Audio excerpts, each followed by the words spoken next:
Good morning, boys and girls. Welcome to lesson 21. Make sure you have your novel, Love That Dog, in front of you. Make sure you have your anchor chart for poetry. Make sure you have your composition book because we are going to be using the composition book today, and a pen and a pencil. I'm going to give you 15 seconds to get all of your materials. You need your novel, Love That Dog. You need your composition book, and you need a pen or a pencil. Okay, let's go ahead and get started. Students will be able to write a summary using logical order of pages 6 through 11 of Love That Dog. So logical order, that means you have to use the beginning, a middle, and an end, and it has to go in order. So how are we going to do that? So the key points for today is we're going to summarize the most important information using BME. So boys and girls, we're not going to include all of the information the speaker or the poet gave us. We're going to look for most important information, and then we're going to use that to write it from the beginning, middle, and end.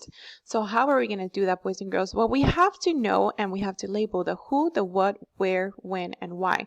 The most important characters. What did they do? Why did they do that? Where are they? When did they do that? And then we're going to write the most important information in order. We're going to use BME and your composition book. So remember, our focusing question for this lesson all the way to 29 is, how do the characters in Love That Dog show characteristics of a great heart? Remember, characteristics, it's anything that a character does. Are they being kind? Are they being generous? Are they being helpful? So how does a character show a great heart? Does that mean that they're being mean? No, right? It means that they're being kind, they're being generous towards others. Remember in Thank You, Mr. Fokker, Trisha, Mr. Fokker was very kind to Trisha. So he showed a characteristic of standing up for her and helping her, and he got her to read. Okay, so I'm going to show you this quick video. Remember, the characteristics of an effective summary. That means it's a good summary. It has to include the main characters and the setting. It only includes important events. It's brief. That means it's short. 3 to 5 sentences at the most. It's in your own words, boys and girls. It includes the who, what, when, where, and why. And it's in chronological order using BME. So let's watch this video.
Okay, so remember, boys and girls, it has to be in chronological order. You just can't tell a story without there being a beginning, a middle, and an end. We could also use the somebody wanted but so then. So somebody would be Jack. What did he want? Well, he didn't want to write poetry, but then what happened? So and then. So right now we're going to go ahead and start reading. I want you to go to the back of your book after page 86 and find the one that says The Tiger. So remember, after page 86, there is no more pages, but just know that it's after the one that says some of the poems used by Miss Stretchberry. And it's where we've read Stopping by the Woods on a Snowy Evening and The Red Wheelbarrow. So The Tiger by William Blake. So William Blake is our speaker or a poet. Tiger, tiger, burning bright in the forest of the night, what immortal hand or eye could frame thy fearful symmetry? In what distance keeps our skies? Burnt the fire thine eyes? On what wings dare he aspire? What the hand dare seize the fire? Boys and girls, how many lines does this poem have? Remember, lines 1, 2, 3, 4. So how many lines in total? It has 8 lines. So great job if you said 8 lines. So just to let you know, this is not the complete poem. It's only part of the poem, but this poem is actually a little bit longer. Now, boys and girls, how many stanzas? Remember, stanzas are the ones that look like a little paragraph. So this is stanza 1 and stanza 2. Good. So it has a total of 3 stanzas. How many line breaks? Just one, right? So if we were to put our finger in between, our finger would only fit in once. We do not count the bottom, so there's only 1 line break. How about for and rhyme? So we're going to look at the last letter. Remember, bright and night. Do they rhyme? Yes, so they're both part of the A family. Remember, we always start at A. What about I? I am bright. Do they rhyme? So I am bright. Do they rhyme? No. What about I and night? They don't. So that means that I needs to find a new family. What's after the letter A, boys and girls? It is B. So that one would be B. What about symmetry? Symmetry and bright, do they rhyme? No. What about symmetry and night? No. What about symmetry and I? No, they do not rhyme, so they need a new family, so symmetry would be line C. What about this one? So there's a line break. What should I must start with again? I should start with A again, right? So I know that skies will be letter A. Now I'm going to give you 30 seconds to do the rest of these lines by yourself. Remember, A is going to start here in stanza 2 for skies. So try the rest of the lines by yourself. I'm going to give you 30 seconds. So skies, eyes, do they rhyme? And then aspire, skies, spire, eyes. Fire, skies, fire, eyes, fire, aspire. You have 15 seconds left. Last 5.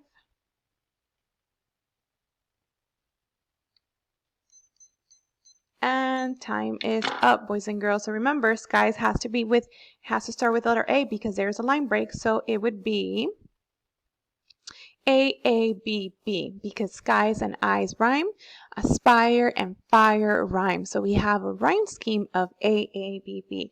Now, boys and girls, what type of poem is this? It says, tiger, tiger, burning bright in the forest of the night. What immortal hand or eye could frame thy fearful symmetry? In what distant deeps or skies burn the fire of thin eyes? On what wings dare he aspire? With the hand dare seize the fire? Kind of sounds like a what? Kind of sounds like a song, right? So on here, we're going to go ahead and write lyrical. So remember, anything I write, you write in your composition book. Make sure you label it the tiger. Make sure you label it the lines, the stanzas, the line breaks, the type of poem, and your rhyme scheme, because we do have one. It's AABB. So I'm going to go ahead and give you 30 seconds more to catch up.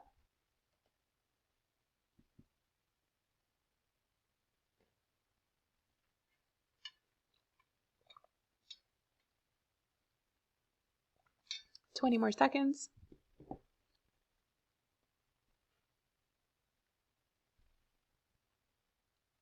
If you're finished, you can just turn the page of a new composition book so we can start writing.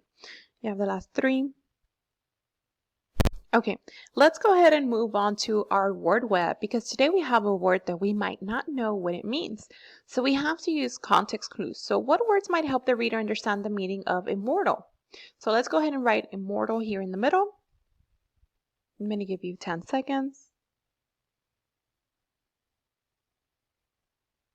And I'm actually going to use my context clues from the poem that we just read. So let's go ahead and go back to our poem. Immortal. So it's in stanza 1, so we know that we need to go back and reread it. So tiger, tiger, burning bright in the forest of the night, what immortal hand or eye could frame thy fearful symmetry? So boys and girls, do any of those words or phrases help me understand the word immortal? No, right? But I know that a prefix for I am means not. So I know it's talking about something that's not. So now we need to look up the word immortal. So let's go ahead and get over to dictionary.com. Okay, boys and girls, so according to the dictionary, an immortal means a not mortal. That means not liable or subject to death. Let's read number 2. Remembered or celebrate through all time. Okay, number 3. Not liable to perish or decay. Imperishable, everlasting. Number 4. Perpetual, lasting, and constant. So what do all those definitions have in common? It's someone who is being remembered, right? Or somebody who cannot die. Because look what definition 3 says. Everlasting. So let's see how it's being used in our poem. Tiger, tiger, burning bright in the forest of the night, what immortal hand or eye could frame thy fearful symmetry? That means that how the person looks. So, what definition would be the best one to use for this word, immortal? It would be number 3, right? Because it's not liable to perish or decay, which means it's imperishable or everlasting. So let's go ahead and get over to our word web and copy the word. We can write everlasting. So I'm going to give you 15 more seconds to write that. That means the person cannot die, or that means that the person is always remembered, like Martin Luther King. Some people might think that he's immortal because he's being remembered. Even though he already passed away, people still know about him. Students are still learning about him, what he did, why he did it, and he has an everlasting impact. Everlasting means that we're still remembering that person. Okay, so now we need a synonym, boys and girls. So once I click on synonym, it takes me to thesaurus.com. And let's look at these words. It's endless, it's enduring, it's eternal, it's everlasting, it's timeless, it's constant. So you can choose any word from there because remember, they're all synonyms for immortal. So let's go ahead. I'm going to give you 30 seconds to go back to your word web and choose any of these synonyms. That means never ceasing, abiding, never ending. So any of these will work. Okay, let me go back. So I chose the word always alive, everlasting. So boys and girls, now I need an antonym. What is an antonym? The opposite. So what's an opposite of a person who's immortal, who's everlasting, who's always alive, always being remembered? What is the opposite? So it's a person that can die, right? Or that we don't remember. So they made no impact. They were forgettable. Okay, now for the sentence, boys and girls, I want you to compose your own sentence using the word immortal. You can always use your poem to give you an idea. So I'm going to go ahead and give you 1 minute. So right now you should be doing your own sentence with the word immortal. For example, Martin Luther King is immortal. He is known for standing up for what's right. Rosa Parks. Maybe you've heard of Rosa Parks. She also stood up for what she believed was right. Maybe you've also heard of Cesar Chavez, who also stood up for workers' rights.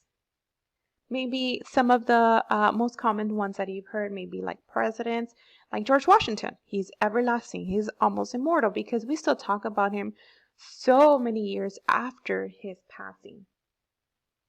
Abraham Lincoln, my favorite president. He is known for the emancipation of slaves. That means that he freed the slaves because of the war. You have the last 5 seconds. Or your teacher. You might think that she's immortal because she's everlasting. She made an impact on you. And time is up. Let's go ahead and move on. So boys and girls, make sure you have your book, Love That Dog, in page 6. I'm going to give you 10 seconds to get there. So 10, 5, and we are on page 6, October 17. Remember, boys and girls, when we started reading Love That Dog, Jack in the beginning, what did he say? What did he think of poetry? He said he couldn't do it, right? Because he was a boy and girls do poetry. Not him. He's a boy. And then he tried and he said, oh, brain's empty. And then he didn't understand the poems of the Red Wheelbarrow. And then what happened on October 4th? He actually wrote a poem. Now, the poem was based on a blue car splattered with mud speeding down the road. He used a lot of sensory detail, so it was almost like I could see it in my head. Then on October 10, we could infer the teacher was questioning him why he wrote a poem. And he was like, why do I have to explain it? So now we're in October 17. What was up with that Snowy Woods poem you read today? Why doesn't the person just keep going if he's got so many miles to go before he sleeps? And why do I have to tell more about the blue car splattered with mud speeding down the road? So boys and girls, we could infer that Jack read what poem? Stopping by Woods on a Snowy Evening, right? It's the same one that we read. So he read it, and what does it say? He doesn't understand, right? Why doesn't he just keep going if he has so many miles to go? Now, we could also infer what, boys and girls? Look what it says in stanza 3. And why do I have to tell more about the blue car splattered with mud speeding down the road? Who is questioning him? The teacher, right? Because remember, the setting is in a classroom, in a school, and we know that the teacher is the one that asks questions. So the teacher keeps asking him. So we can infer, we can conclude that the teacher keeps asking him to tell more, to explain why he wrote about the blue car splattered with mud speeding down the road. All right, page 7. I don't want to write about the blue car that had miles to go before it slept. So many miles to go in such a hurry. Boys and girls, what does this stanza look like? It sounds like the poem that we read from Snowy Woods, right? So he tends to copy the poems that he reads, and then he tends to copy, right? So he copies down almost the exact same in his own feelings. So I don't want to write about the blue car that had miles to go before it slept. So many miles to go in such a hurry. So boys and girls, he keeps talking about the blue car, even though he said he doesn't want to. So we could infer that blue car is very important. Flip the page. October 24th, page 8. I am so sorry to say I really did not understand the Tiger Tiger Burning Bright poem, but at least it sounded good in my ears. Here is the blue car with tiger sounds. Blue car shining bright in the darkness of the night. Who could see you speeding by like a comet in the sky? I could see you in the night. Blue car shining bright. I could see you speeding by like a comet in the sky. Some of the tiger sounds are still in my ear like drums, beat, beat, beating. So many things is happening here, boys and girls. So what happened? So we can infer, right, he also read the tiger poem that we just read. Now, what is he talking about? He wrote again about the blue car, right? So he keeps writing about that blue car. So boys and girls, that blue car is very important to him. He keeps talking about him and he keeps elaborating, although he said he didn't want to. But look at his poem. So it is in italics. So the speaker did that to emphasize that this was written by Jack. So look what his poem says. It only has 2 stanzas. Blue car shining bright in the darkness of the night. Who could see you speeding by like a comet in the sky? Boys and girls, what does that sound like? It also sounds like a lyrical poem, right? He copied what the tiger poem did, and then he put it in his own words. But look what he says. Blue car, shining bright in the darkness of the night. Who could see you speeding by like a comet in the sky? So he compared the car to a comet in the sky. So boys and girls, he used the word like. Is that a simile or is that a metaphor? It's a simile, right? Because he compared the car to speeding like a comet in the sky. You know how they go very fast? That's what he compared it to. Now in stanza 2, look what he says. I could see you in the night. Blue car, shining bright. I could see you speeding by like a comet in the sky. Boys and girls, what phrases is he repeating? Speeding by like a comet in the sky. So boys and girls, Jack is trying to emphasize or make a point that that car was going extremely fast. Not just fast, extremely fast. Look what he's doing. You could see he's speeding by like a comet in the sky. And then he repeats it again. Remember, anytime the author, the speaker, repeats a word or a phrase is to make a point. They're trying to emphasize. So he's trying to emphasize the car was going extremely fast. Probably faster than it should have, right? And then look at the last stanza on page 10. Some of the tiger sounds are still in my ears, like drums, beat, beat, beating. Boys and girls, what do we call those words that create sounds? Like boom, pow, beat, beat, beating. Onomatopoeia. So great job if you said onomatopoeia. Let's go ahead and move on to the next page. So we're on October 31st, page 10. Yes, you can put the two blue card poems on the board, but only if you don't put my name on them. Boys and girls, what happened? So Jack went from not wanting to write poetry, being very negative, saying, nope, tried it, can't do it, to copying other poets, right? Writing his own feelings here in this lyrical poem. And now what is he doing? We can infer the teacher's asking him, hey, Jack, can we share that poem? And Jack is saying, yes, you can. You can put the two blue card poems on the board, but what does he want? He doesn't want her to put his name, right? So he's trusting that she's not going to say who put it up. He's going to tell her, let's see what he tells her. So next page, page 11, November 6th. Remember, we started in September. It's now November. It's taken him some time to finally be able to write poetry and share it with the class. So November 6th. They look nice typed up like that on blue paper on a yellow board. Boys and girls, look what he's using. On a blue paper on a yellow board. He's using sensory details. So I can see the blue paper and I can see the yellow board. He's being very descriptive. But still don't tell anyone who wrote them, okay? Who's he talking to here in stanza 2? The teacher, right?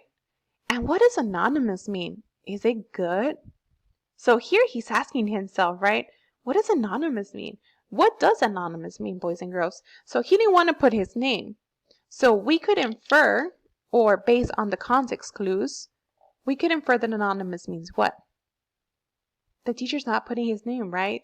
So maybe if somebody writes a letter and says, hey, you did a really good job sharing today in class, and then they don't put their name at the bottom, it's anonymous. That means that we don't know who wrote that note to you.